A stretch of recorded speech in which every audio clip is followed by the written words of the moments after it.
Private equity billionaire Mark Walter's agreement in June to buy the Los Angeles Lakers at a $10 billion valuation, currently awaiting approval by the NBA, is set to establish a record sale price for a control stake in any sports team. Yet for all the attention the deal has attracted, the Lakers are not even the most valuable team in their league.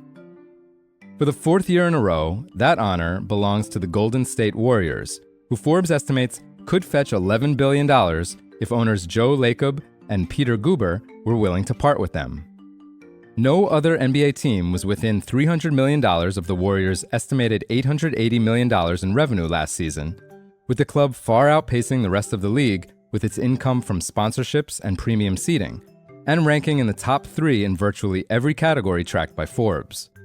In fact, Golden State more than doubled the $417 million league average for total revenue, and compared with the other North American sports leagues, the Warriors surpassed every franchise except the NFL's Dallas Cowboys, who topped $1.2 billion in 2024 revenue.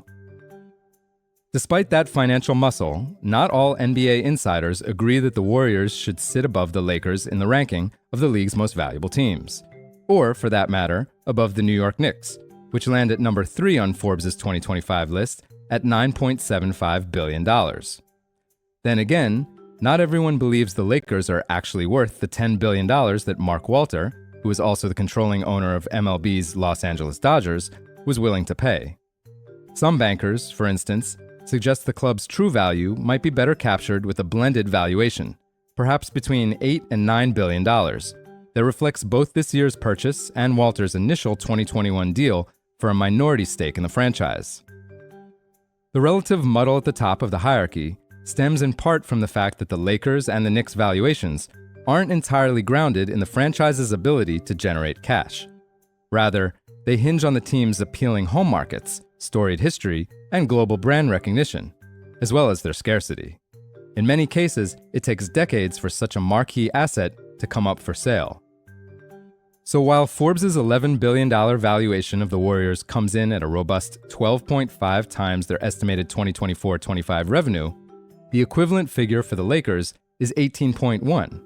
In the words of one league insider, more like a, quote, old-school software multiple than a number typically associated with a sports team in a nearly 80-year-old league. The Knicks, meanwhile, are valued at 18.3 times their estimated 2024-25 revenue. Those multiples are such outliers that they may not have much to say about the economics of pro basketball more generally. But even for the rest of the NBA, business these days is very, very good. According to Forbes estimates, league-wide revenue last season was up 10% year over year to roughly $12.5 billion, including money from non-NBA events held at teams' arenas, but netting out arena debt service. Another significant jump is coming in 2025-26, the first season of the 11-year, $76 billion national media package the NBA signed last year with Disney, NBC Universal, and Amazon Prime Video. On average, the broadcast deals will pay roughly $4 billion more annually than the league's previous agreements. With all of that cash pouring in, Forbes estimates that the 30 NBA teams are worth $5.4 billion on average, or just over $160 billion collectively. This represents an increase of 21% over last year and more than doubling the average of $2.5 billion from just 4 seasons ago. The league's floor is also up 17%, with the Memphis Grizzlies rising to $3.5 billion from $3 billion in 2024. In the future, what may be more alluring for potential pro basketball team investors is the NBA's pipeline of new arenas and renovations. The Oklahoma City Thunder, for example, are in line to receive $850 million in public money toward construction costs.